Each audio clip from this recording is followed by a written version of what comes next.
My wife caught me cheating during her first chemo session. She said nothing, gathered evidence for months, then exposed me to my entire family, my boss, and her lawyer on her last treatment day.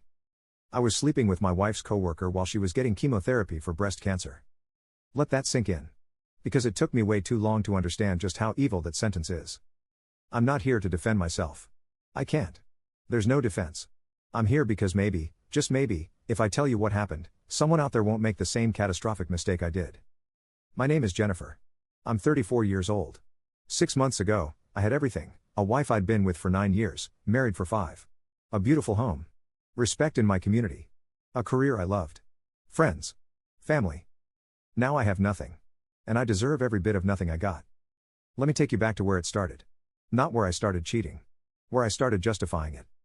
My wife, Caroline, was diagnosed with stage 2 breast cancer 14 months ago. She was 36. Healthy. Active. We'd just been talking about starting a family, looking into IVF, when she found the lump. Everything stopped. The life we were planning evaporated. Suddenly it was doctor's appointments, biopsies, treatment plans, surgery dates. Mastectomy. Reconstruction. Chemotherapy. Radiation. I should have been her rock. Her support. Her partner through the worst thing that had ever happened to us. Instead, I made it about me. I told myself I was grieving too. That I was allowed to be scared, overwhelmed, exhausted. That I needed support because watching someone you love go through cancer is traumatic. All of that was true. But it didn't justify what I did. Caroline changed after her diagnosis. Of course she did. She was facing her own mortality at 36. She became quieter. More serious. Less interested in the things we used to do together. Movie nights stopped. Date nights stopped. Sex stopped, obviously, between the surgery and the treatments. I felt like I was losing her even though she was still there.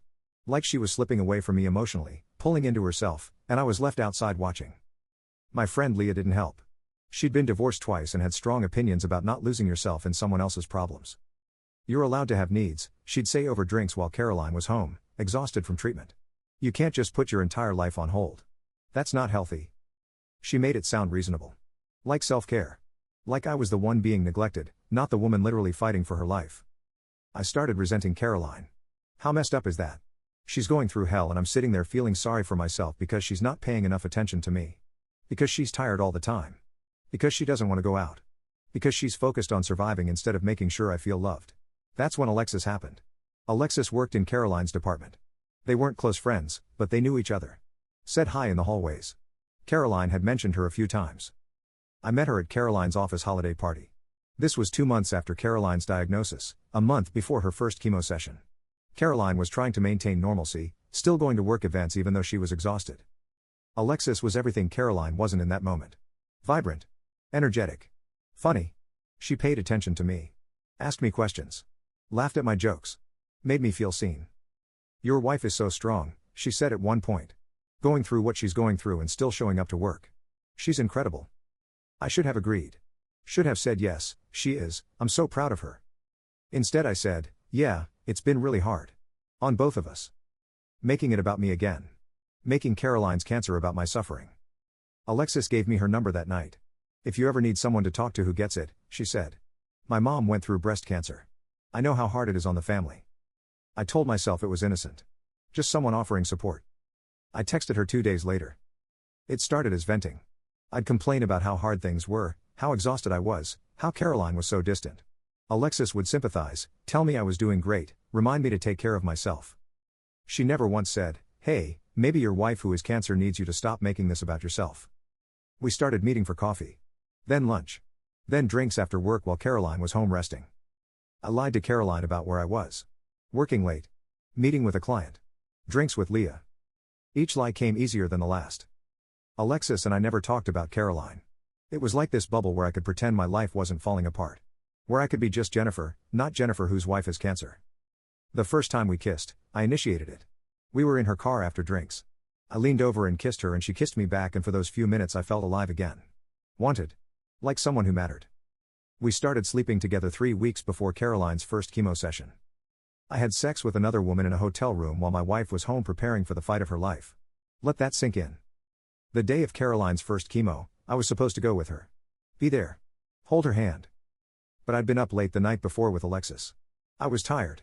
And honestly, I didn't want to face it. Didn't want to sit in that oncology center and watch poison drip into my wife's veins.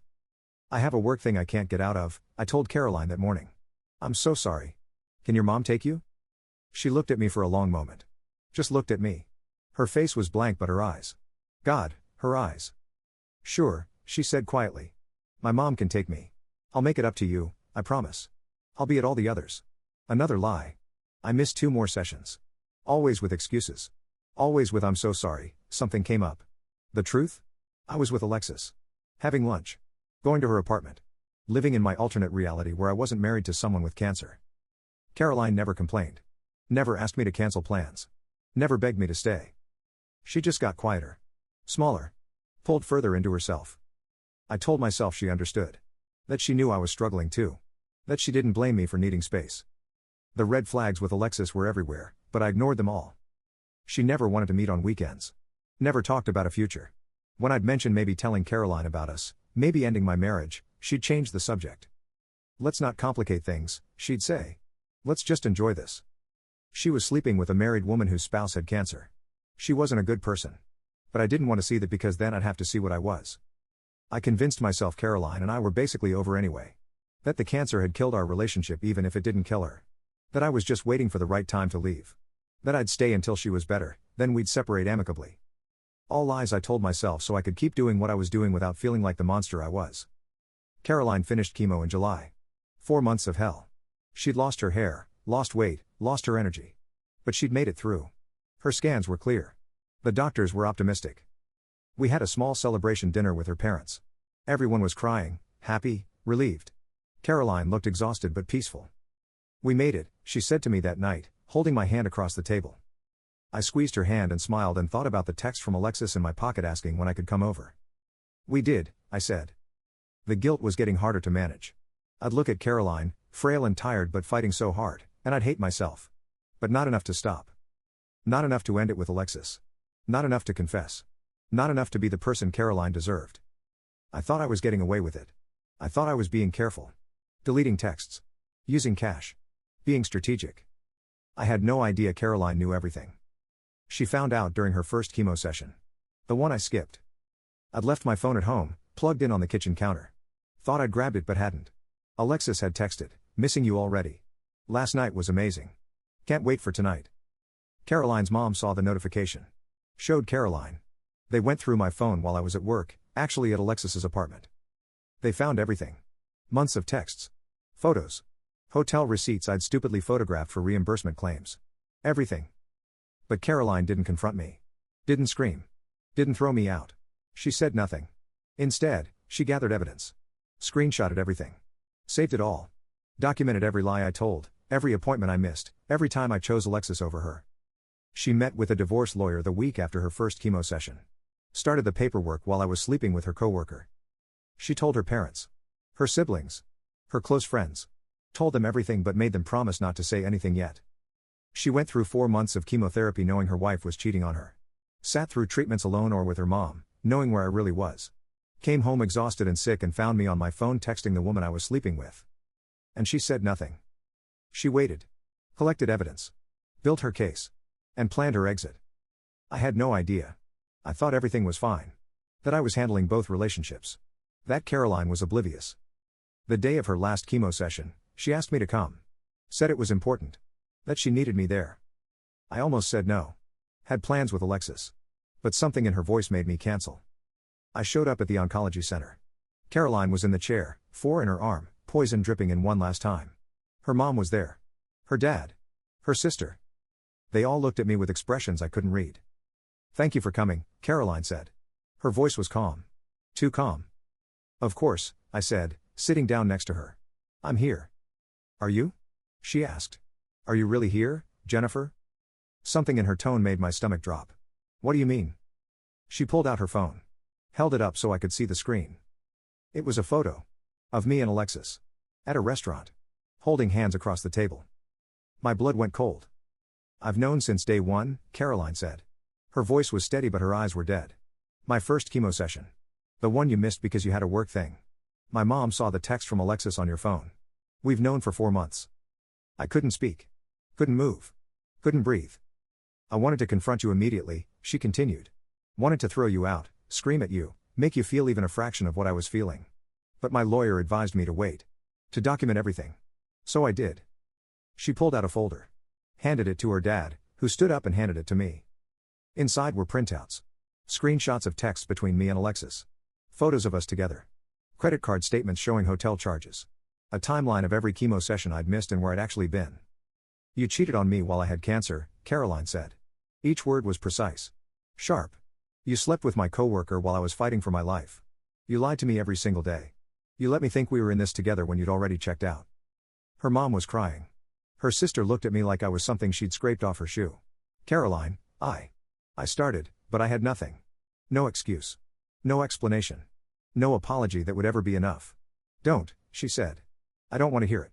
I've had 4 months to prepare for this conversation. 4 months to watch you lie to my face. 4 months to know that the person I loved most in the world had betrayed me in the worst possible way. I'm done hearing your voice. She reached into her bag and pulled out more papers.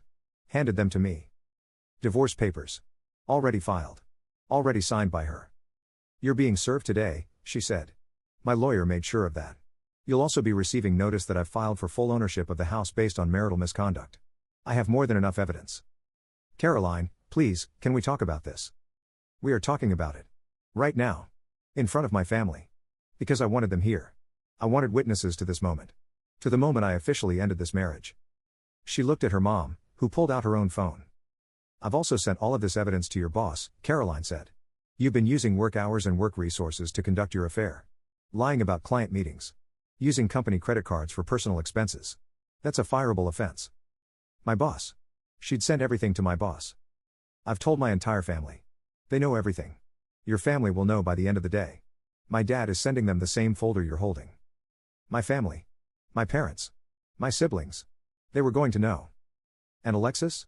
Caroline's voice had a sharp edge now. I've reported her to HR for sleeping with a married colleague during said colleague's spouse's cancer treatment. She'll be facing disciplinary action. Possibly termination. The room was spinning. This couldn't be happening. You destroyed me, Caroline said, and for the first time, her voice broke. You destroyed me while I was at my weakest. While I was terrified and sick and fighting for my life. And you couldn't even be bothered to show up. Tears were streaming down her face now. Her mom moved closer, held her hand. I loved you more than anything, Caroline whispered. I would have died for you. And you couldn't even stay faithful to me while I was trying not to die. I'm sorry, I choked out. Caroline, I'm so sorry, I don't know what I was thinking, I was scared and stupid and. Save it, she said flatly. Save it for your lawyer. Save it for your boss. Save it for whoever wants to hear it. Because I don't. She stood up, even though she had 15 minutes left of her infusion. Called the nurse over. I'm done, she said. I want this out. Now. The nurse started to protest, but Caroline's oncologist, who'd apparently been watching from the doorway, nodded. It's her last session. We can end a few minutes early.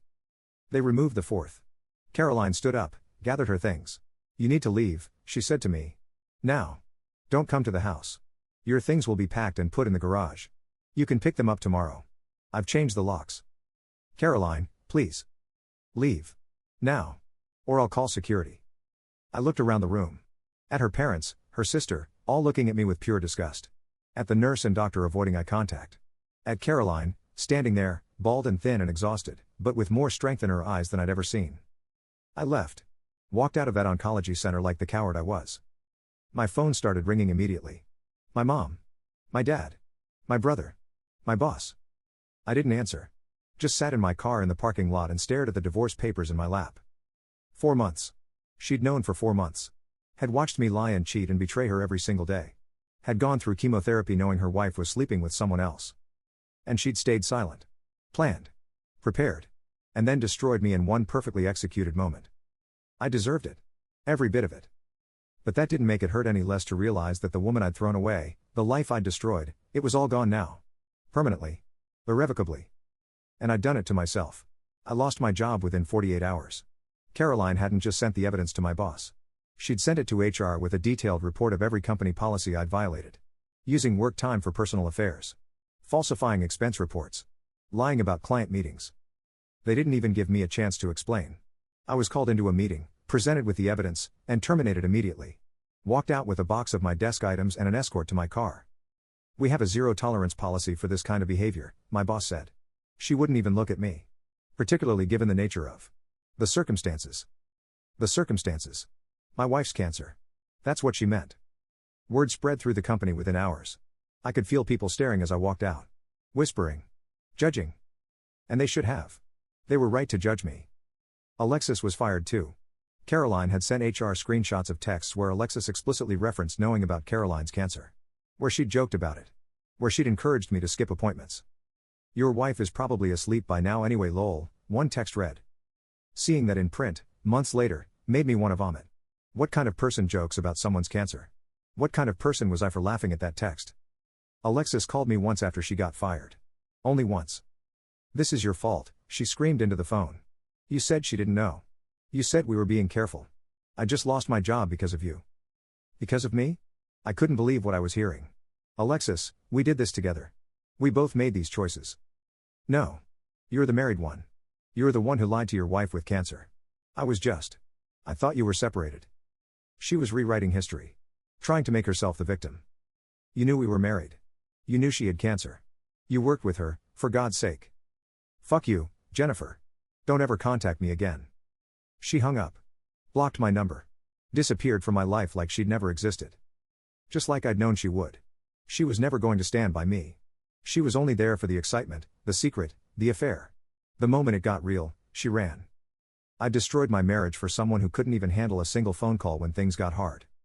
My family was worse than I expected. My mom called the day after the oncology center confrontation. I thought maybe she'd be supportive. Understanding. She'd always been on my side. How could you? Were the first words out of her mouth. How could you do that to Caroline? While she had cancer? Mom, you don't understand, it was complicated. Complicated? Jennifer, she had cancer. She could have died. And you were sleeping with someone else? Lying to her face? Making her go through treatment alone? I didn't make her go alone, her mom was there. Because you weren't. She was crying now. My mom, who never cried. Her mother was there because her wife couldn't be bothered to show up. Do you know what she must have felt? How betrayed. How alone. I know, Mom, I know I messed up. Messed up? You didn't mess up, Jennifer. You committed one of the cruelest betrayals I've ever heard of. And I raised you. I raised you to be better than this. How did I raise someone capable of this? That broke me. Hearing my mom question how she'd raised me. Hearing the disappointment in her voice. Your father and I need space from you, she continued. We love you, but we can't. We can't support this. We can't be around you right now. Caroline's parents called us. They sent us everything. We've seen the texts, Jennifer. The photos. We know exactly what you did. Mom, please. Don't call us for a while. We need time. She hung up.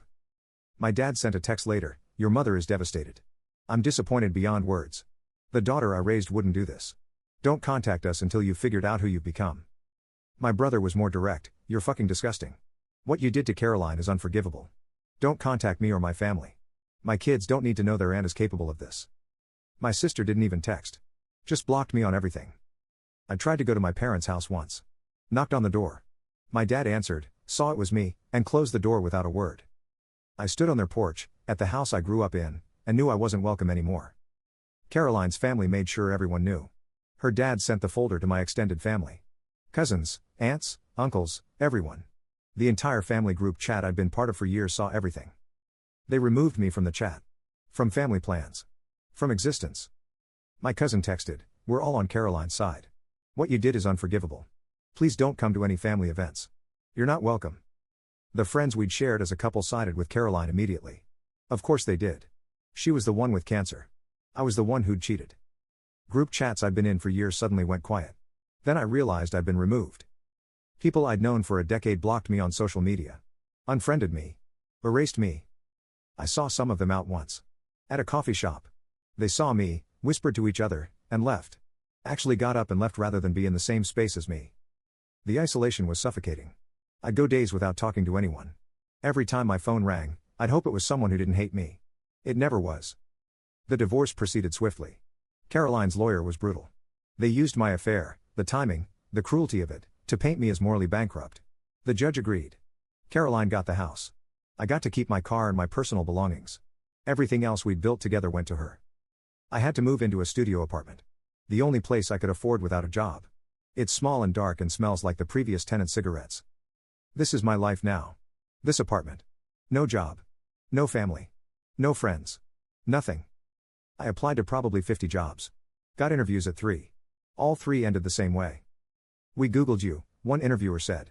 The information that comes up. It's concerning. We don't think you'd be a good fit for our company culture. Caroline hadn't just told our families and friends.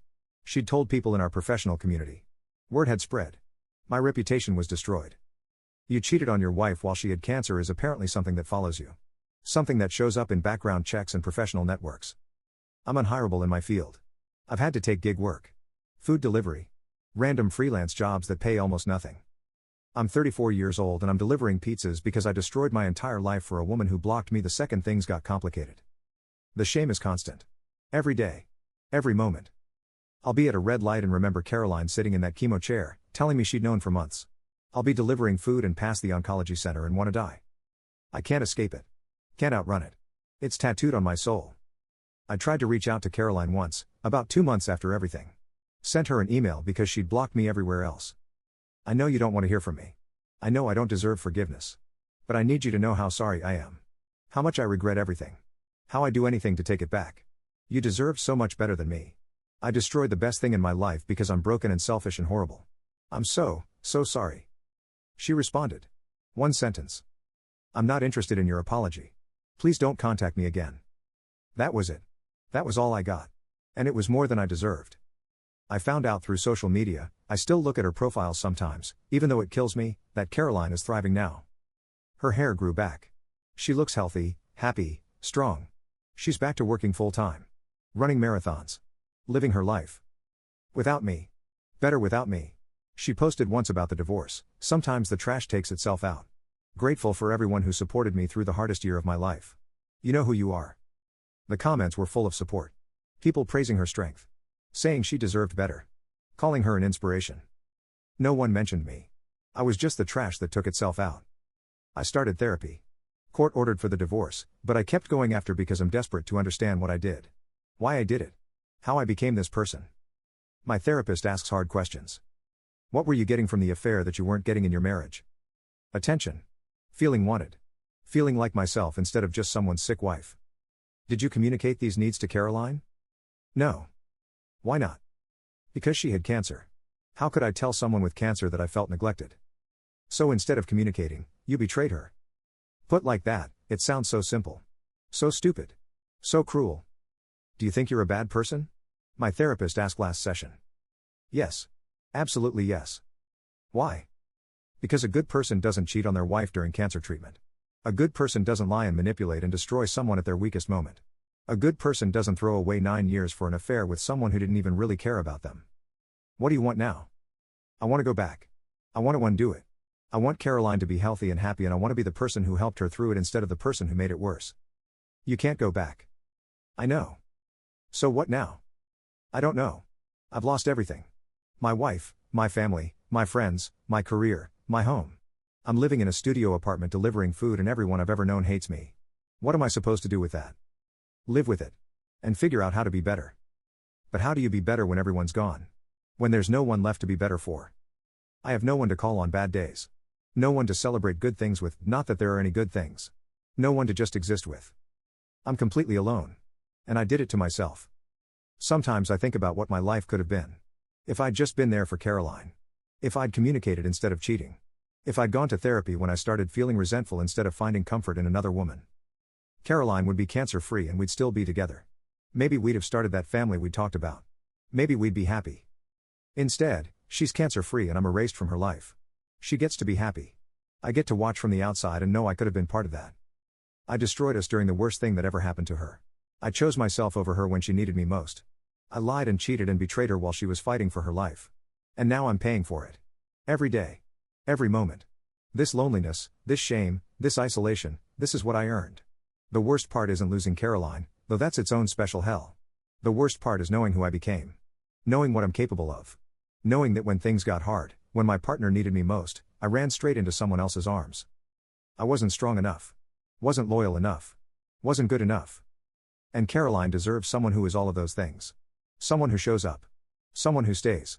Someone who doesn't treat cancer as an inconvenience to their sex life. I see her sometimes. From a distance. At the grocery store once. At a coffee shop another time. She looks right through me. Like I'm not even there. Like I'm a ghost. I am a ghost. A ghost haunting the wreckage of the life I destroyed.